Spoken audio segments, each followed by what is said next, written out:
YouTube, how the duck you doing? DuckFilms here. Today we got the patch notes for Marvel Rivals Season 1, and you can see Balance Post Season 1 begins. Without further ado, let's take a look at it. So first and foremost, we have adjustments to the Vanguard category. So Captain America, so it says, Steve will receive some enhanced survivability, allowing more frequent entering and exiting out of the combat. As we all know, Captain America, he's an alright tank, or an alright Vanguard. He's definitely not the best, but he's certainly not the worst. He's mid. So first and foremost, they reduced the delay time for shield restoration after releasing Living Legend for 3 seconds to 2 seconds. Okay, that's nice. Reduced Liberty Rush cooldown from 12 seconds to 10. Increased the base health from 650 to 675. Then they reduced the energy cost for releasing Freedom Charge, his ultimate ability, from 3,400 to 3,100. Reduced the additional health provided per second to self after releasing it from 110 to 100. So definitely a solid change here. Now for Doctor Strange. Doctor Strange is one of the most, sought after heroes. He's very popular in high elo. So it says we'll be reducing the threat range and increasing the defense window of the Sorcerer Supreme. So they add damage falloff to Maelstrom of Madness and Gamma Maelstrom, starting at 5 meters and reducing to 70% at 8 meters. That's a pretty big change, and I think it's definitely a change that is needed. They slightly decreased the shield value recovery rate after releasing Shield of Saphram from 80 seconds to 70 seconds. Again, another solid change. So for Thor, the God of Thunder could use some slightly increased survivability and improve the success rate to his ultimate ability. So they increased the base health from 500 to 525, so a good change.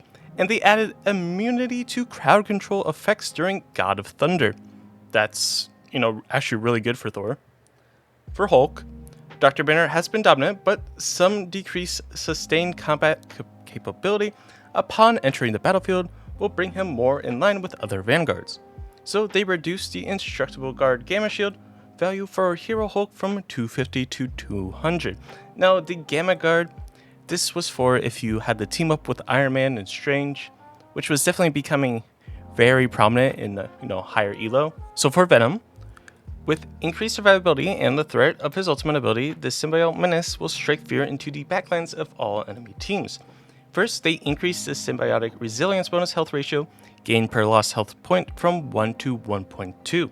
And then they increased the base damage of Feast of the Abyss ultimate ability from 40 to 50, so the ultimate does a little more damage. But of course, let me know what you think about the changes to the Vanguards. Are they needed? Are they not needed? Is it over the top, or is it not enough? Let me know in the comments down below. So moving straight to the Duelist, we're starting with Black Panther. We're slightly decreasing Shala's combat survivability. They reduced the additional health provided to self after refreshing Vibranium marks with Spirit Rend from 40 to 30, and the upper limit of additional health provided from 120 to 75. So he's going to be a little less tanky when he's diving, which is definitely a good change. For Black Widow, Natasha was very much in need of optimization, something I completely agree with. She definitely needed some type of buff or fix. When evaluating the release experience of her abilities, as well as a slight increase to the threat of her ultimate ability. So they increased the range of the first effect of Edge Dancer from a 3 meter radius to a 5 meter radius. They reduced the time required for Fleetfoot to recover from 0 stam to full from 12 seconds to 4, and they reduced the time required for Electroplasm Explosion, the ultimate ability, to reach maximum power from 1 second to 0.6. It's a good change, but I think a little bit more can be done for Black Widow. Now for Hawkeye, we'll be decreasing the medium-long range damage. So for Hawkeye, we'll be decreasing the medium-long range damage capability, reducing the threatening combat radius, and slightly improving the close combat resistance for the Avenging Archer. As we all know, Hawkeye is very good at mid to long range, but the second it's up close, it's pretty terrible. So they slightly reduced the spread angle between every 2 blast arrows, and they reduced the triggering distance of passive ability Archer's Focus from 60 meters to 40, and they reduced the maximum additional damage of the passive from 80 to 70, which is a very solid change, and I definitely agree with this.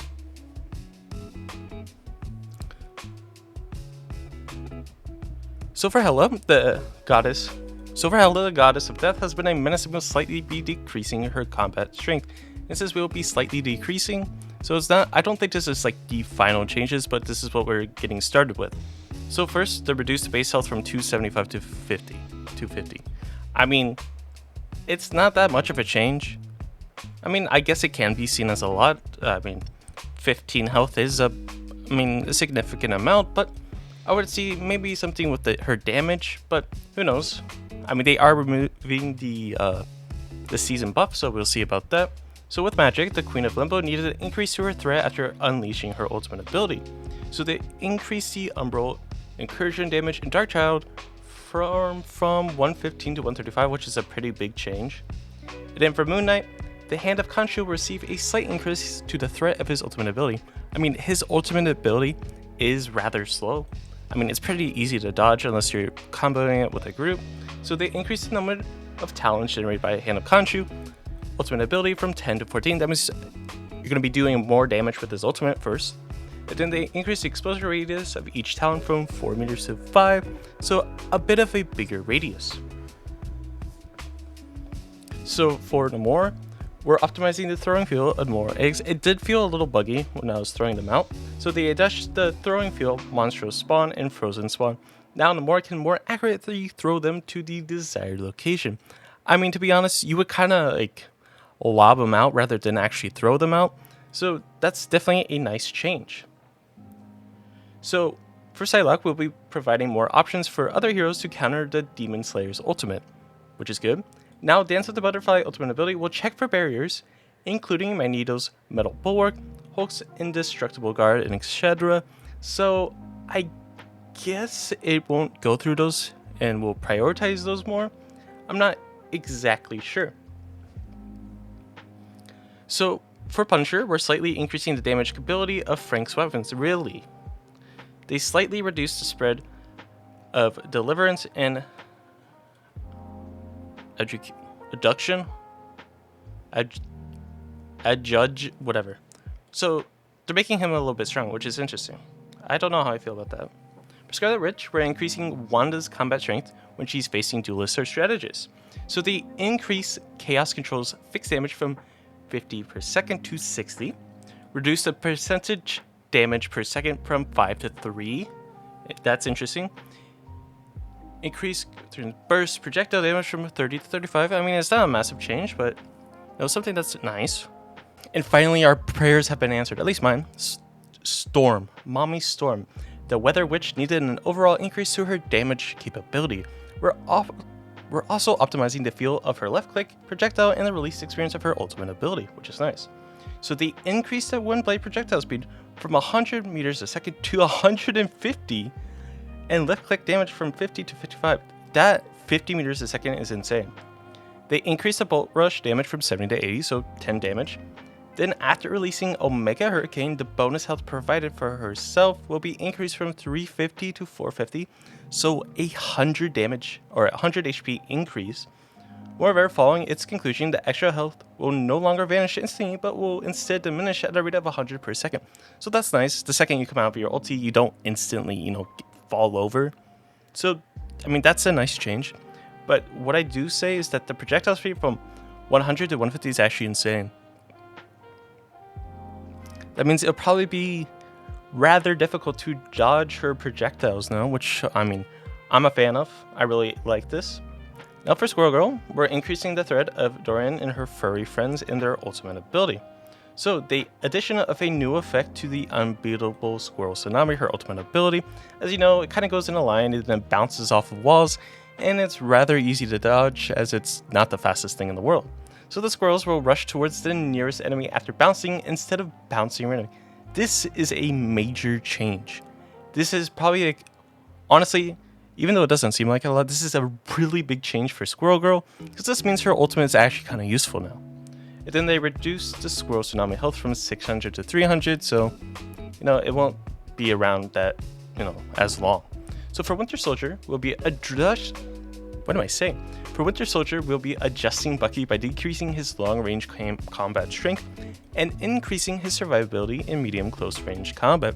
So, Instead of playing him a little bit farther back, you're going to be having to play him up close, where he's meant to be played. Shocker.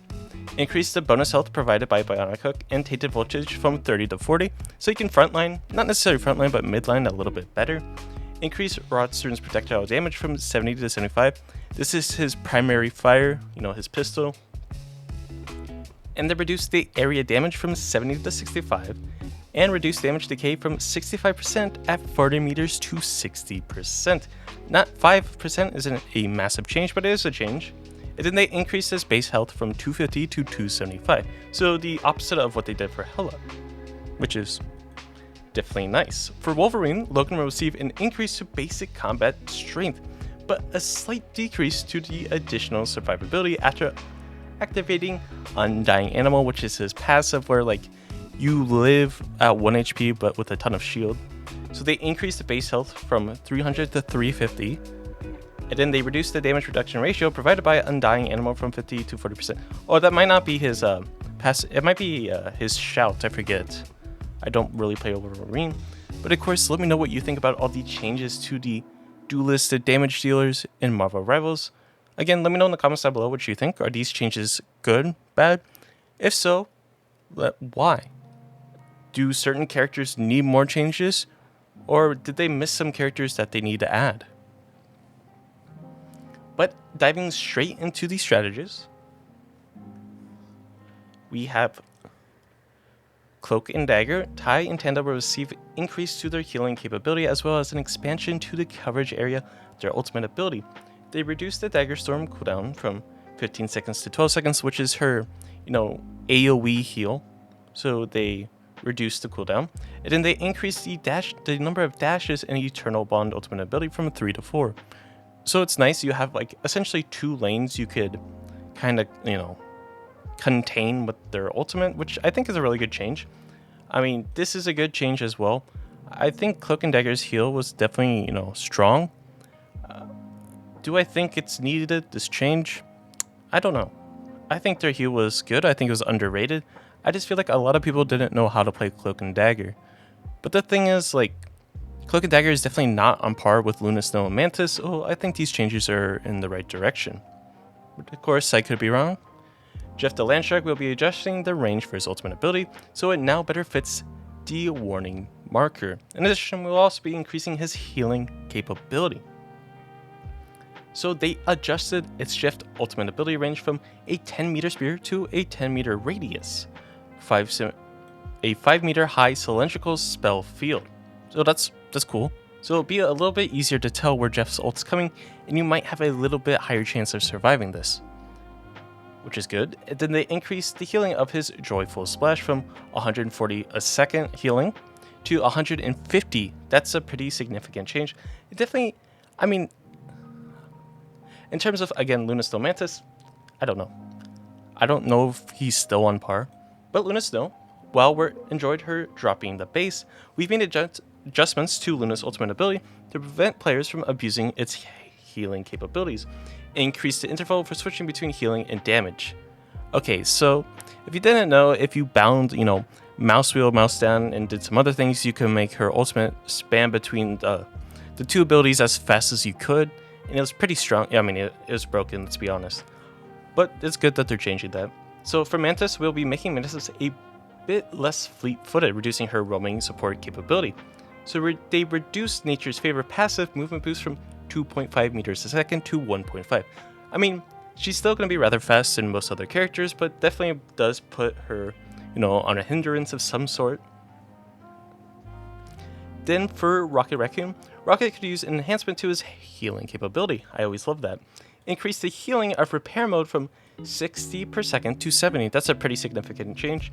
Again, I still feel like Luna, Snow, and Mantis are going to be the dominant picks for strategists, but of course, once the Cloak and Dagger comes, that might not be the case. Honestly, when Cloak and Dagger comes, I might become a support main. That character looks insane. But of course, let me know what you think about all these changes to the strategists in the comments down below. Now we also have some team-up ability changes, which is very nice. So for Hawkeye and Black Widow, to further tone down Hawkeye's oppression, we'll be reducing his seasonal buff. They reduce Hawkeye's season bonus from 20% to 15%. interesting. I think they should just remove the season buff or bonus in general. I don't know. That's my opinion. I don't think a season bonus should be there, because if it's not for all heroes, it shouldn't be for specific ones, but again, that's just me. Hela, Thor, Loki. Much like Hawkeye, Hela's overwhelming power will be receiving a slight reduction. Reduce Hela's seasonal bonus from 20% to 15%. I mean, again, just like Hawkeye, I don't know. I just don't think there should be a bonus at all, but of course let me know in the comments what you think in the below. So for Lunaso and Namor, we'll be increasing the threat of Namor's frozen spawns. Increase frozen spawn damage from 25 to 27, that's nice. Increase frozen spawn slowing effect applied to hit enemies from 25 to 30%, also nice. Increase Berserk State frozen spawn damage from 16 to 18. So this is nice. This means that you actually want to pick Lunaso Namor. Like, this is definitely a comp you want to be running now a lot. And then Rocket Raccoon, the Punisher, Winter Soldier, one of Rocket's best tools, will be available more often. So they reduced the cooldown of ammo invention from 45 seconds to 40. And if you don't know what that is, Rocket Raccoon will throw down a AoE that gives Punisher and Winter Soldier unlimited ammo for a short duration. And having this on cooldown by 5 seconds could definitely make, a difference. So I think that's really good. And then for Scarlet Witch Magneto, a bit underwhelming, the damage capability of this father-daughter team-up ability will be enhanced. So they increase the metallic fusion projectile damage from 55 to 60. That's 5 damage, not bad. Not bad, but not amazing. Still a very good change. And then they increase the metallic fusion spell field damage from 30 to 35. Another a good change. Now lastly, Thor, Storm, Captain America. This better be insane. We'll be enhancing the damage capability of Storm's side of this team ability, thank God. Finally. So they reduced the cooldown of Charge Scale from 20 seconds to 15, and they increased the damage of Charge Scale from 50 to 55. Let's be honest, this ability, when you use this team up ability, you're hitting people with a wet noodle. 50 damage, even 55, it doesn't seem like a lot. It definitely isn't. They could have maybe done 60, I don't know, but I think 55 is still a solid number. But let me know what you guys think in the comments down below. Do you think all of these changes are good for the game? I mean, me personally, I think changes are always needed for a game. I think things can always be improved on. But do you think these are the right changes they made? Again, let me know in the comments down below. And of course, if you're new here or find yourself coming back on the regular and you aren't already subscribed, why not? You're coming back anyways. I bring Marvel Rivals content pretty much every day, and we are pushing for the goal for 10,000 subscribers, so might as well jump on board. But without further ado, I hope you have a great day, and I'll catch you in the next one.